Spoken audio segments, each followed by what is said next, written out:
আজকে নিয়ে এসেছি একটি সুন্দর একটি ডিজাইনের হাতা। তো আমার আরও একটি নতুন ভিডিওতে আপনাদের স্বাগত। তো আশা করি আজকের এই ভিডিও আমি আপনাদের বোঝাতে পারবো। তো প্রথমে কি করছি দেখো, হাতাটা কিন্তু আমি প্রথমে কাটিং করে নেব। তার জন্য প্রথমে 4 ভাঁজ করে কাপড় নিয়ে নিয়েছি। আর এখানে কিন্তু পাশটা কম আছে, জোড়া দিতে হবে, কিন্তু জোড়া আমি দেব না, যেহেতু আমি মাঝখানে কেটে ডিজাইন করব। তখনই কিন্তু আমার যতটা পাশ প্রয়োজন, 9-এর মতন প্রয়োজন, তো 9 আমার হয়ে যাবে। তো এখানে প্রথমে আমি কি করব, দাঁড়াও, লম্বা নিয়ে নেব। লম্বা আমার 10 নেব, যে আমার 9 ইঞ্চি প্রয়োজন, কিন্তু আমি লম্বা এখানে 10 নেব। সেলাই মার্জিনের জন্য কিন্তু সবসময় 1 ইঞ্চি বেশি নিতে হয়। তো এদিকে দেখো পাশটা আমি এখানে দেখাচ্ছি না, পাশটা তো কমই আছে। তো ডিজাইনের জন্য চলে যাবে। তো আমার গলাটা আজকে খুব খারাপ, তোমরা একটু ম্যানেজ করে নিও। তো এখান থেকে আমি 4 ইঞ্চি মতন কমিয়ে নিয়েছি, আর হাতার শেপটা দিয়ে দিচ্ছি। আর নিচ থেকে হাতের মোহরার জন্য একটু বেশি করে কাপড় নিয়ে নেব। যখন আমি সেলাই করব ফিটিংসের সময় কিন্তু আমি তখন ফিটিংসের সময় মেপে ফিটিংস করে নেব। এখন একটু আনুমানিকভাবে নিয়ে নিলাম। দেখুন যে এক্সট্রা কাপড়টা আছে সাইড থেকে, এক্সট্রা কাপড়টা কেটে দিচ্ছি। তো সেম অনুযায়ী এটার মতন এই হাতাটা যতটুকু কাটিং করেছি সেইভাবে কিন্তু আমি লাইনিংও কাটিং করে নেব। তো এখান থেকে তালপাট কাটিং করে নিচ্ছি, তালপাটের শেপটা দিয়ে দিলাম। তো এখন আমরা চলে যাব মেশিনে।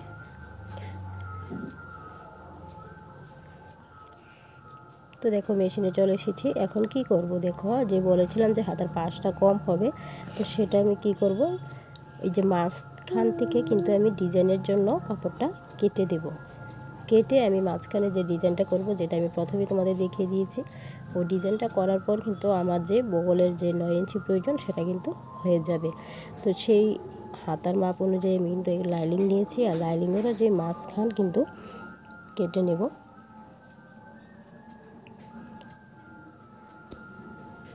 লাইনিংয়ের মাঝখান কেটে নেওয়ার পর কী করব, আমি একটা একটা করে পার্ট নেব। প্রথমে একটা পার্ট আমি করে দেখাচ্ছি, দ্বিতীয়টা কিন্তু সেমভাবেই হবে। সোজা দিক থেকে নেব, এই যে হলো কাপড়ের বাঁ দিক, মানে সোজা দিক, আর উল্টো দিক থেকে এই উপরের দিকটা কিন্তু কাপড়ের উল্টো দিক।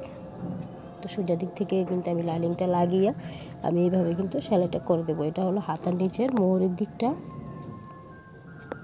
মোহরের দিক থেকে এই দিকটা সেলাই করে, আর যে লম্বি দিকটা আমি কাটিং করেছিলাম এই দিকটা লাইনিংটা লাগিয়ে পরে কিন্তু আমি সেটা উল্টে নেব।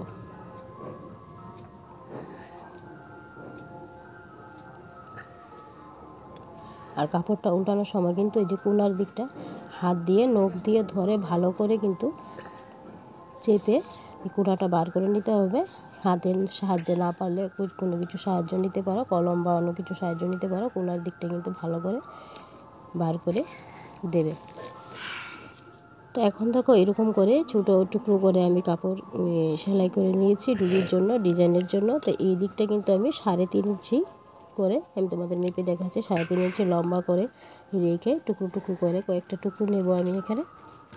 এভাবে 3.5 ইঞ্চি মাপে কিন্তু অনেকগুলো কাপড় কেটে নেব। এখন আমি পেপার নিয়েছি, আমি কাগজ নিয়েছি, তোমরা চাইলে পেপার নিতে পারো। পেপারে প্রথমে আমি ডিজাইনটা করব, আর যদি হাতার মধ্যে প্রথমে ডিজাইনটা করি তাহলে কিন্তু শেপটা সুন্দর হয় না, অনেক সময় এলোমেলো হয়ে যায়। তো ডিজাইনটা সুন্দরভাবে তোলার জন্য কিন্তু আমি পেপারের সাহায্য নিয়েছি। আর এইভাবে আমি ক্রস করে বসাচ্ছি। তোমরা চাইলে অন্যভাবেও বসাতে পারো, পরপর সোজাসুজিভাবে বসাতে পারো। আমি এখানে ক্রস করে বসাচ্ছি। তো এই মোটামুটি কয়েকটা আমি তোমাদের ধরে দেখিয়ে দিচ্ছি কীভাবে হবে। একটা এইভাবে হবে, আর একটা ক্রসভাবে হবে। এইভাবে করে কিন্তু পরপর আমি সবগুলা এক এক করে লাগিয়ে নেব। আশা করি বুঝতে পেরেছ। কতটুকু গ্যাপে লাগাবে সেটা যদি তোমরা বুঝতে না পারো তাহলে কিন্তু তোমরা দাগ দিয়ে নিতে পারো। আমি এখানে মোটামুটি আইডিয়া করে লাগিয়ে নিচ্ছি। এখানে 1 ইঞ্চি হতে পারো গ্যাপটা রাখতে পারো, বা 1.5 ইঞ্চি গ্যাপটা রাখতে পারো। রেখে কিন্তু তোমরা এইভাবে ক্রস করে লাগিয়ে দিতে পারো। এটা আগে পেপারে করলেই ভালো হয়। সেলাইটা একটু ভালো করে দেবে যাতে খুলে না যায়। আর এখন তো মোটামুটি আমি ডিজাইনটা লাগিয়ে নিচ্ছি। ব্লাউজের হাতার সাথে কাপড়ের সাথে যখন সেলাই দেবে তখন একটু ভালো করে সেলাইটা দিবে। এইখানে দেখো আমার দেওয়া হয়ে গেছে, আর এখানে তোমরা দেখতে পাচ্ছ 3টা, কিন্তু 3টে দেওয়ার পর যখন আমি বুঝতে পারলাম যে উপর দিক থেকে হাতাটা অনেকটা ফাঁকা, তখন কিন্তু আমি আরও একটা সাথে অ্যাড করে নিয়েছি। 4টা ডিজাইন আমার এখানে দিতে হয়েছে। তো দেখো এইভাবে কিন্তু হাতার এই যে পেপারটা মাঝখানে রেখে দুই দিক থেকে হাতার যে দুইটা অংশ, দুই দিক থেকে কিন্তু দুটো সেলাই করে দিতে হবে। তো দেখো আমি দেখিয়ে দিচ্ছি ধরে তোমাদের কিভাবে লাগাতে হবে। এই যে, আর তোমরা হাতার এই পার্টগুলো চাইলে আগে চাপ সেলাই দিয়ে দিতে পারো, আমি দিইনি কারণ পরে তো দিতে হবে, তাই আমি আর আগে চাপ সেলাই দিইনি। আর এই জায়গাটার মধ্যে কিন্তু তোমরা চাইলে লেস বসাতে পারো, আমি লেসটা বসাবো, আমি পরে লেসটা বসাবো মোহরের দিক থেকে, তো সোজা দিক থেকে আর লেসটা বসালাম না। যদি তোমরা ডিজাইনটা আরও সুন্দর করতে চাও তাহলে কিন্তু তোমরা লেসও বসাতে পারো। তো সেমভাবে আমি দ্বিতীয়টা কিন্তু সেলাই করে নেব এই দিক থেকে। তো এখানে দেখো আমি দ্বিতীয় হাতাটাও সেলাই করে নিয়েছি। এখন কি করব, এই যে কাগজটা সেটা আমি একটু একটু করে হালকা হালকা করে টেনে টেনে তুলে দেব। আর তোলার সময় যদি একটু সুতো এক্সট্রা থাকে তখন কিন্তু সুতোটা কেটে দিতে হবে। তো এই দেখো কাগজটা আমি একটু একটু করে টেনে টেনে কিন্তু আমি কাগজটা তুলে ফেলবো। উল্টো দিক করে নিলাম। তো এখন একটু একটু করে কাপড় টেনে টেনে আমি কিন্তু খুলে দিচ্ছি। আর খোলার সময় এই যে দেখো সুতোটাও কিন্তু আমার ডিস্টার্ব করছে, তখন এক্সট্রা সুতো যেটা থাকবে আমি কেটে বাদ দিয়ে দেবো। তারপর দেখো এই যে মুহুরির দিক থেকে যেটা চাপ দেওয়া হয়নি আগে, এটা এখন চাপ দিয়ে দেব।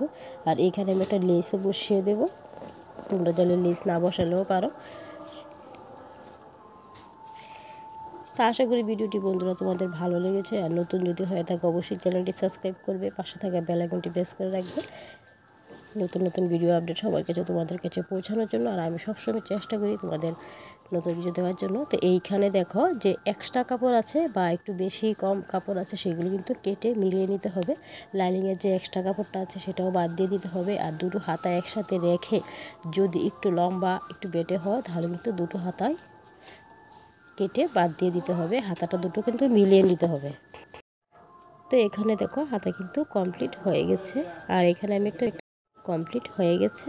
তো ভিডিওটি ভালো লাগলে লাইক কমেন্ট শেয়ার করতে ভুলবে না বন্ধুরা। তার সাথে কিন্তু আমি এখন লেসও লাগিয়ে নিয়েছি। তো লেস লাগানোর পর কেমন লাগছে সেটা একবার দেখো।